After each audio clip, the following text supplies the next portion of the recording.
हिंदू अपने नियम कानून पे चलता है, धर्म की बात करता है, धर्म में जीता है और वो कहीं किसी का विरोध नहीं करता है।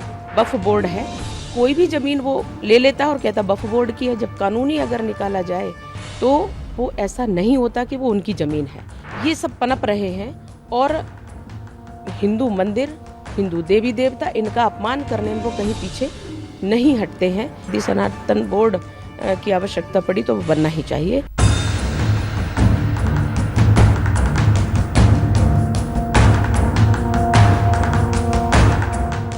एक तरफ भोपाल की सांसद साध्वी प्रज्ञा ठाकुर के बाद अब बागेश्वर धाम के पीठाधीश्वर धीरेन्द्र कृष्ण शास्त्री ने देश में सनातन बोर्ड बनाने की मांग की है। इतना ही नहीं, धीरेन्द्र कृष्ण शास्त्री ने कहा है जिसका खून साफ है वो हिंदू राष्ट्र की बात करेगा। उन्होंने दावा किया कि संसद में जल्द हिंदू राष्ट्र को लेकर कुछ बड़ा होने वाला है। वहीं दूसरी तरफ तमाम नेता या कहें कि खुलकर मुस्लिम तुष्टीकरण करने वाले नेता धीरेन्द्र शास्त्री पर जमकर जहर उगल रहे हैं। खिलाफत करने वाले नेताओं में ओवैसी, बिहार के तेज प्रताप यादव और रामचरितमानस को बैन करवाने वाले स्वामी प्रसाद मौर्य का नाम मुखर तौर पर सामने आता है। ओवैसी का कहना है कि कोई भी कैसे हिंदू राष्ट्र घोषित कर सकता है, देश संविधान से चलता है। धीरेन्द्र शास्त्री पर इन्हें संविधान की याद आ गई, लेकिन राम मंदिर पर फैसला आया सुप्रीम कोर्ट का तो इन्हें मिर्ची लगी थी। 3 तलाक, हलाला और हिजाब पर ये संविधान के खिलाफ बात करते हैं,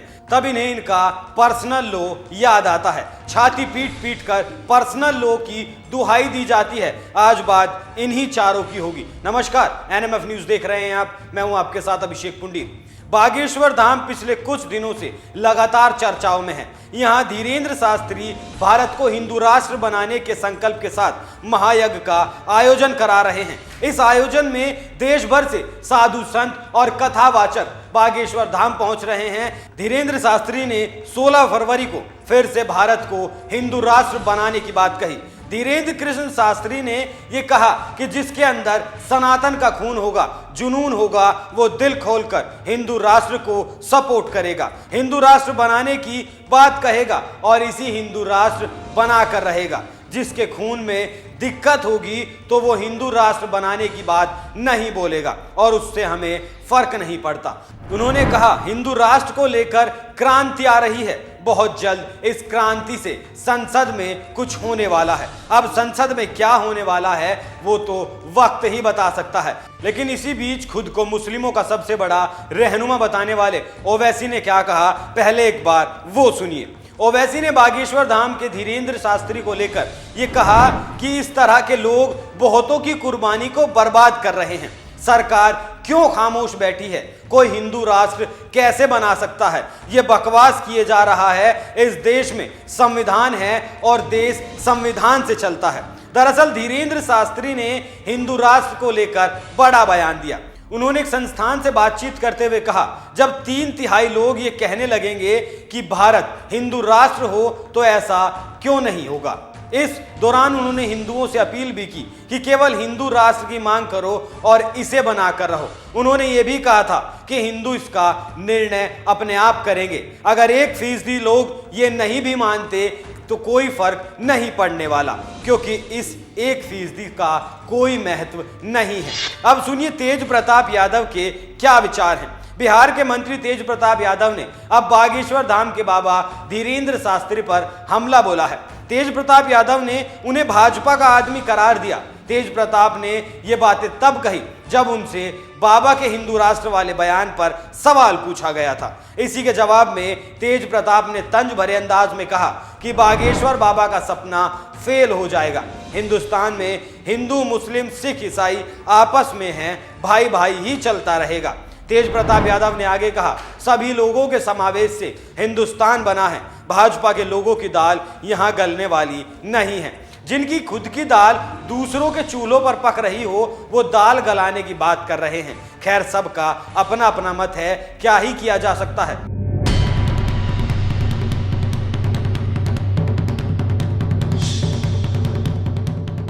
अब सुनिए इस वक्त उत्तर प्रदेश के सबसे चर्चित नेता स्वामी प्रसाद मौर्य का क्या कहना है।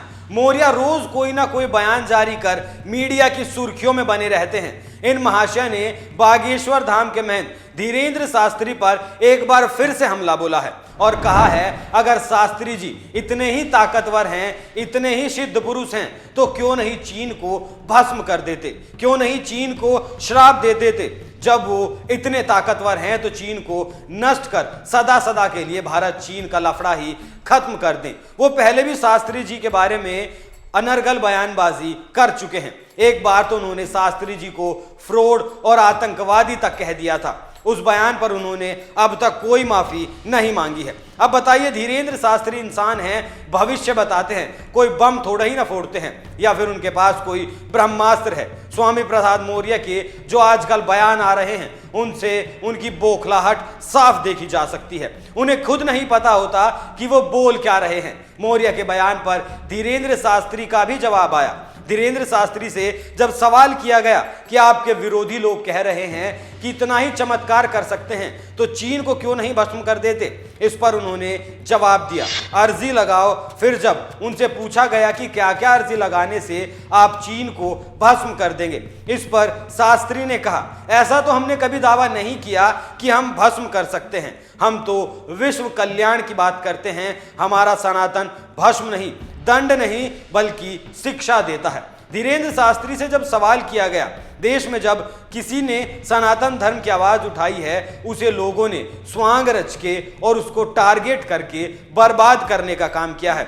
इस पर धीरेन्द्र शास्त्री ने कहा, जब लोगों ने भगवान राम को नहीं छोड़ा तो हम तो आम आदमी हैं। लेकिन सावधान रहना क्या गलत है, क्योंकि आपने देखा कि किस तरह से साजिश रची जा रही है, लोग ट्रोल कर रहे हैं। वहीं दूसरी तरफ शास्त्री जी ने हजारों बार टीवी चैनलों से लेकर अखबारों तक में कहा है कि वो कोई संत नहीं, कोई सिद्ध पुरुष नहीं, कोई चमत्कार नहीं करते, किसी का भविष्य नहीं देखते, ना कोई जादू टोना टोटका करते हैं, और ना ही उन्हें ये सब आता है। वो अतुलित बलों के स्वामी श्री हनुमान जी के तुच्छ सेवक हैं, और होता वही है जो प्रभु श्री हनुमान चाहते हैं।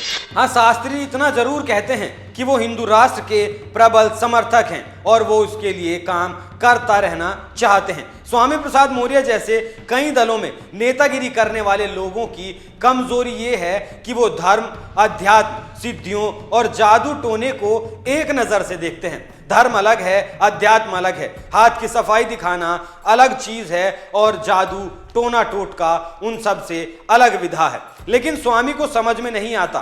वो टीका लगाने को धर्म मानते हैं और धर्म के दायरे में अध्यात्म से लेकर जादू टोने को खींच लाते हैं। वो बेवकूफ़ी करते जा रहे हैं और जो उनके बयान आ रहे हैं उस पर लोग हंसते हैं। यहाँ तक कि समाजवादी पार्टी के अध्यक्ष अखिलेश यादव भी उनके बयान पर हंसते मुस्कुराते देखे गए हैं। शास्त्री के महत्व को भाजपा तो समझ चुकी है, अब कांग्रेस भी समझ रही है। अगर ना समझ रही होती तो आज मध्य प्रदेश के पूर्व मुख्यमंत्री कमलनाथ बागेश्वर धाम ना जाते और 2 मिनट अलग से पंडित धीरेन्द्र शास्त्री से मुलाकात नहीं करते। महाराष्ट्र के उप मुख्यमंत्री देवेंद्र फडणवीस भी उनसे मिल चुके हैं, शिवराज सिंह चौहान तो उनसे मिलते रहते हैं। लेकिन मौर्य पता नहीं कौन सी राजनीति करते हैं। उन्होंने पंडित धीरेन्द्र शास्त्री को सदैव निशाने पर रखा और हर बार ऊल जुलूल बयान देकर अपने समर्थकों की नज़र में ही वो गिरते चले गए। हिंदू वोट बैंक को धीरे धीरे खोते चले गए। तो ऐसे में स्वामी प्रसाद को धर्म युद्ध को छोड़कर अपनी नेतागिरी पर ध्यान देना चाहिए। आप इस खबर पर क्या राय रखते हैं, हमें कमेंट करके ज़रूर बताएं। नमस्कार।